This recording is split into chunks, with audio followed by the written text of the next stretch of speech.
podía venir poder si primero no había una llenura del Espíritu. Las cosas en Dios se entregan con orden. Tú no puedes tener mucho poder, no puedes dominar poder, no puedes dominar autoridad si no tienes el Espíritu.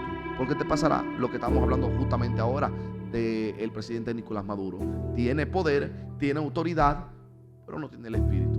Cuando alguien con poder, pero sin el Espíritu, no reina, literalmente tú vas a ver que lo que es una dictadura, tú vas a ver lo que es un jefe, no un líder. Y esos son los pasos que te guían a una vida sin el Espíritu Santo. Crucemos al otro lado. Y yo en otras ocasiones he tenido la oportunidad de vivir esta palabra. Crucemos al otro lado. El crucemos al otro lado de Jesús es un crucemos que no empieza en medio del camino. Es un crucemos al otro lado que empieza antes de yo emprender.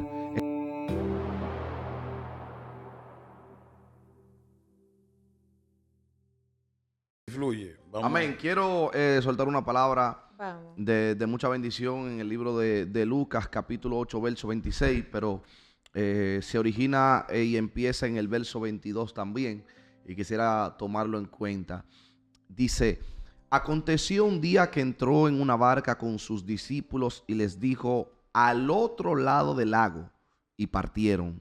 Pero mientras navegaban, él se durmió y se desencadenó una tempestad de viento en el lago y se anegaban y peligraban. En el verso 26 hacia adelante habla del origen en el lugar en el cual ellos se dirigían, que era a Gadara.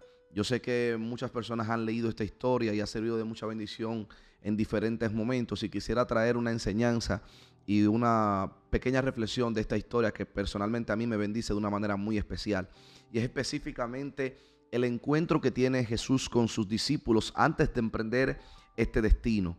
Dice la Biblia en Mateo, específicamente en el capítulo 8 también, de que él antes de emprender este camino se dirigía a una gran multitud. Y algo que me hacía mucho ruido era Jesús y las multitudes. En diferentes escenarios de la Biblia usted se va a dar cuenta cómo Jesús, sin ningún tipo de anuncio, sin ningún tipo de ruido, él llegaba a X lugares y la multitud lo agolpaba, la multitud se le juntaba.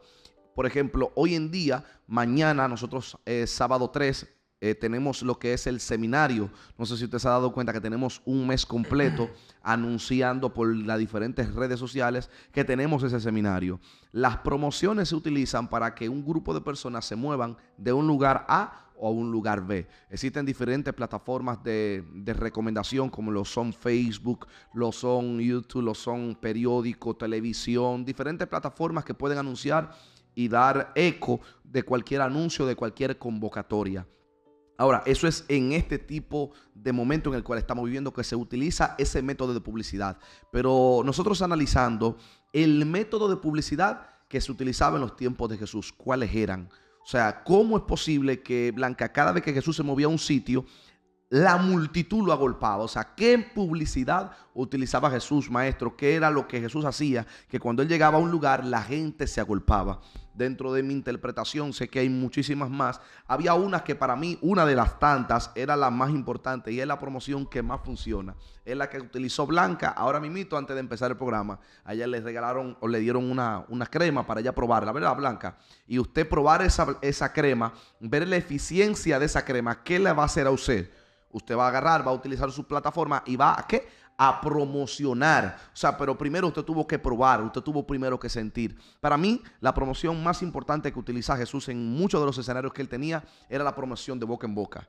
Cada vez que Jesús llegaba a un sitio, la manifestación de él lo acompañaba. La manifestación de Jesús lo respaldaba. Cuando él llegaba a un sitio, no había un endemoniado que no quede libre. No había un enfermo que no sea sano. No había un atado que podía ser desatado por Cristo. Y yo creo que esta es una de las mayores promociones que Cristo podía utilizar, por 3 puntos fundamentales que producía el origen de eso. Número 1, Jesús era un hombre que en la misma multitud que se juntaba con él para ser beneficiado de lo que de él emanaba, niño, era la misma multitud, maestro, que él despedía para irse a solas a estar con el Padre.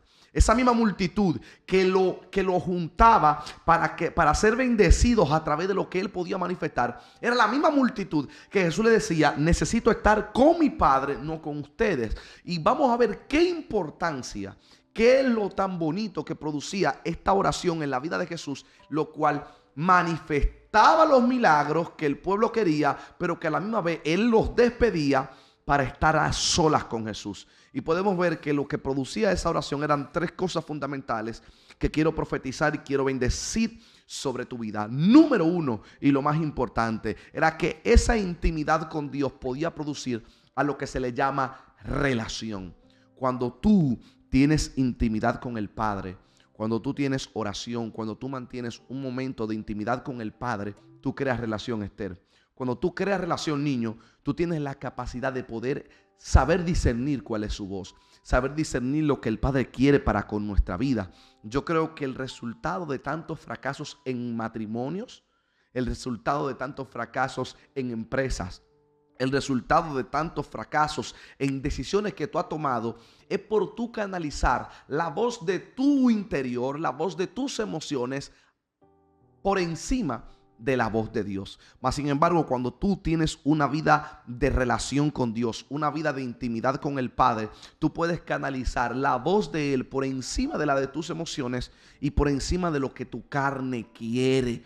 Lo primero que produce la oración, lo primero que produce la intimidad con el Padre es la relación con Él. Saber cómo Él es, saber lo que le gusta, saber lo que no le gusta, saber las cosas que te acercan a Él como las cosas que te pueden alejar de Él. Jesús sabía eso. Por eso Él sabía que en momentos cruciales, como por ejemplo cuando el enemigo le fue a brindar pan en medio de Él estar en propósito y en ayuno, Él lo pudo reprender porque Él sabía lo que al Padre le gustaba y lo que al Padre no le gustaba. Eso es lo primero que puede producir la oración y la intimidad con Dios. Lo segundo que puede producir la oración con Dios es la llenura. Y lo he dicho no unas, sino varias ocasiones.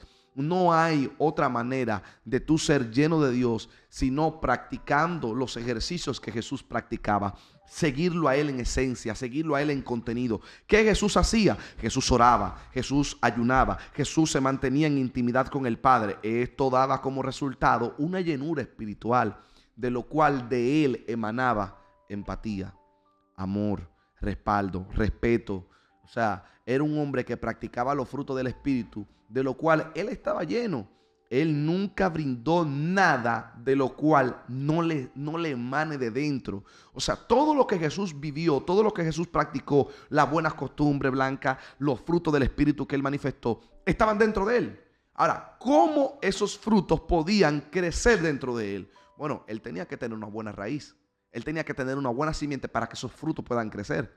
Raíz, frutos. Él tenía que estar conectado a la fuente original. ¿Cómo se estaba conectado a la fuente? Niño, mediante la oración, mediante la intimidad, mediante los diferentes hábitos que podemos ver en la palabra que Él hacía.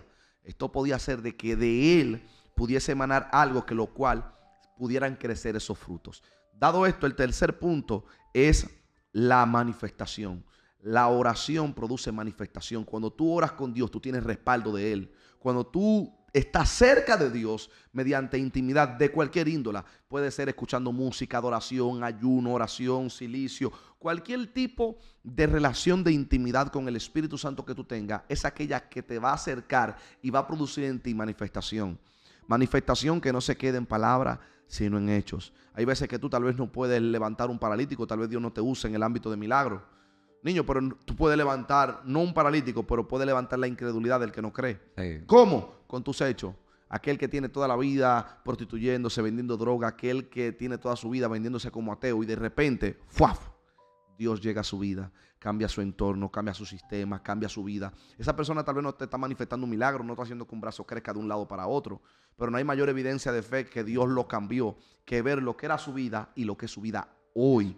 Y eso me llama bastante la atención porque la manifestación del Espíritu Santo no tiene límites, no tiene literalmente esquema de que grande y pequeño. Lo que más tú puedes ver como pequeño puede ser la plataforma para Dios hacer milagros grandiosos. Ahí está la alimentación de los panes y los peces como evidencia. Cosas que se ven sencillas, que están en nuestra mano, cómo Dios la puede utilizar para hacer grandes cosas. Tomando estos 3 principios que respaldaban a Jesús, podemos ver cómo las multitudes, cada vez que Jesús estaba en un lugar, lo seguían. Era que Jesús tenía 3 cosas que son las que quiero profetizar y quiero declarar que en tu vida van a abundar. Número 1, una relación con el Padre. Número 2, una llenura de su espíritu. Cuando tú estás lleno de Dios, no te cabe nada del diablo. Lo he dicho en muchas ocasiones y es mi frase favorita porque me representa.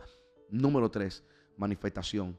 No serás un creyente de palabra, no serás un creyente de teoría, serás un creyente de práctica, de vivencia, de poder, de manifestación. Hechos capítulo 1, 2, 3 hablan de los 3 escenarios de la promesa de Jesús. Cuando dice, y recibiréis poder cuando haya venido sobre vosotros el Espíritu Santo.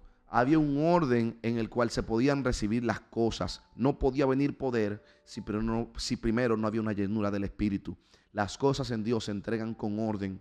Tú no puedes tener mucho poder, no puedes dominar poder, no puedes dominar autoridad si no tienes el Espíritu. Porque te pasará lo que estamos hablando justamente ahora del presidente Nicolás Maduro. Tiene poder, tiene autoridad, pero no tiene el Espíritu.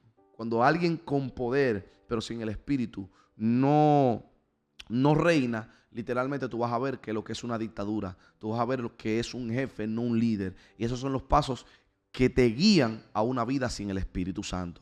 Ahora, para ya concluir mi punto y no ser tan extenso, me sorprende bastante el escenario de Lucas capítulo 8, específicamente el verso 22 y se transiciona al 26, cuando Jesús habla con los discípulos y despidiendo a la multitud, le dice una palabra como quien dice profética. Era una palabra que le preservaba la vida a ellos y condenaba a todo aquello que quería matarlos, que es: crucemos al otro lado.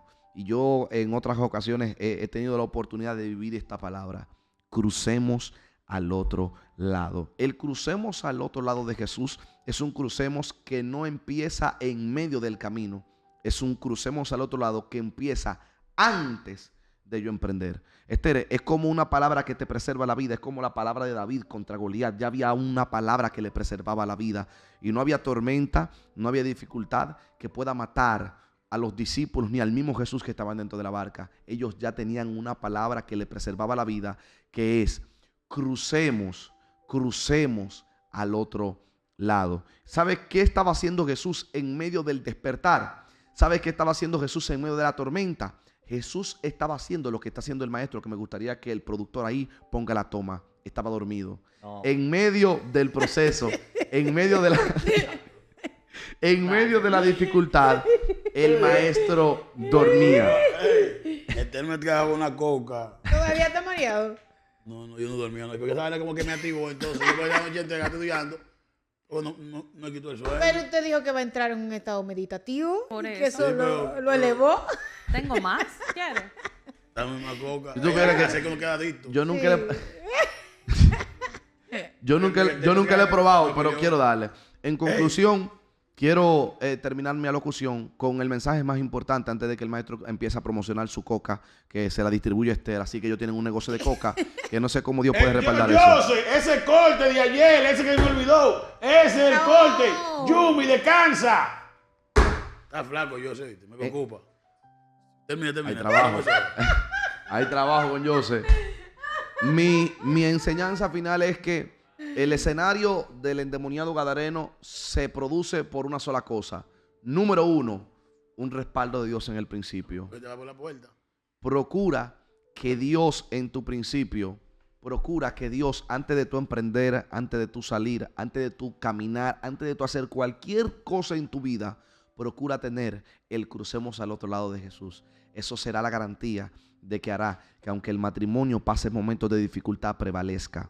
Que aunque la empresa hoy no le esté yendo como antes, prevalezca. Eso va a provocar que todas las tormentas que tú estés viviendo hoy en tu vida no te maten, sino que produzca un nuevo nacimiento del respaldo de Dios en tu vida. Dios te bendiga y Dios te guarde.